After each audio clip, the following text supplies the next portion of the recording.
Cindy Sherman again crosses the lines between being a feminist artist or an activist artist or a conceptual artist. Sometimes she's grouped into postmodern art, sort of depending on your definitions and periods. But here we're going to deal with her as a feminist artist because a lot of her work does fit that general mold. Now, she's going to be a photographer using makeup and costume as well as lighting effects to create portraits of herself in various scenarios that parody stereotypes of women.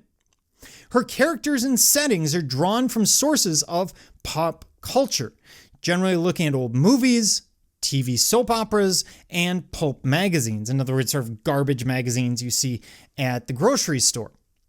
Her approach forms an ironic message that creation is impossible without the use of prototypes, and that identity lies in appearance, not in reality. What does this mean? Basically, what she's saying is everything is in perspective or perception. Your perception of an image is your reality, and therefore it doesn't matter who she is. It matters how you interpret her in that specific work.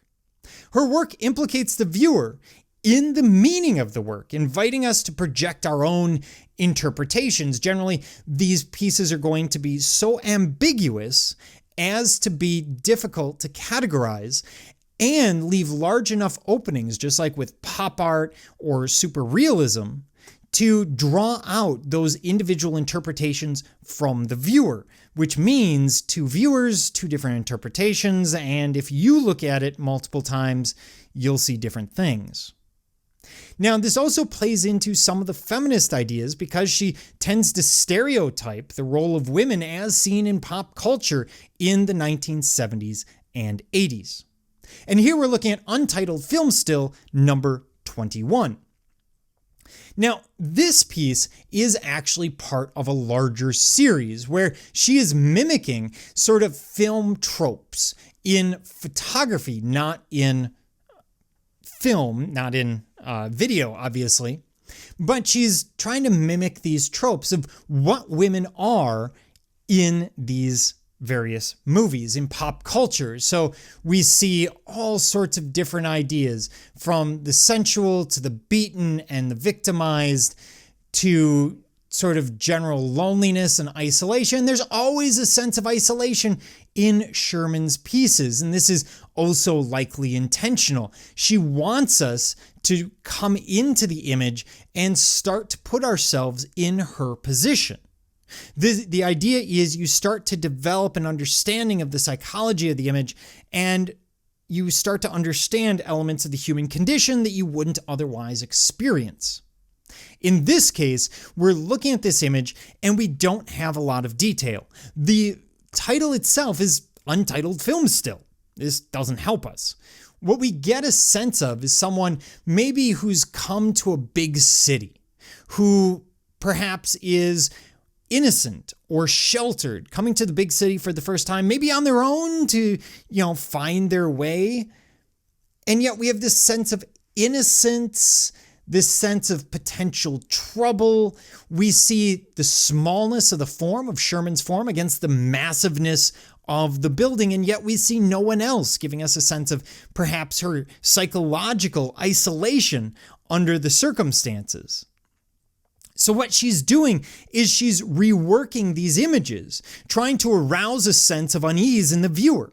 Indeed, often suggesting that culture has become largely a game of theatrical posing and egotistical pretense.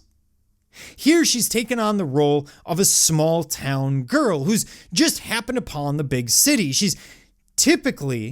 is typically at first suspicious of the metropolitan lights and shadows, only to eventually be seduced by its undeniable attractions. Almost a coming-of-age story seen through a singular image. But she leaves it so ambiguous that it could be a horror story that we're seeing, maybe the first frames of it. Maybe we're seeing coming of age.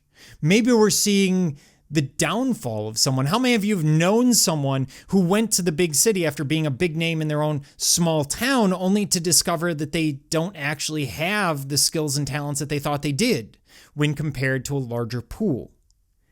There's a lot going on here, but also society's view of women. Let's transpose this for a moment. If we put a small town guy in this image, we're going to get a whole different read on it, wouldn't we?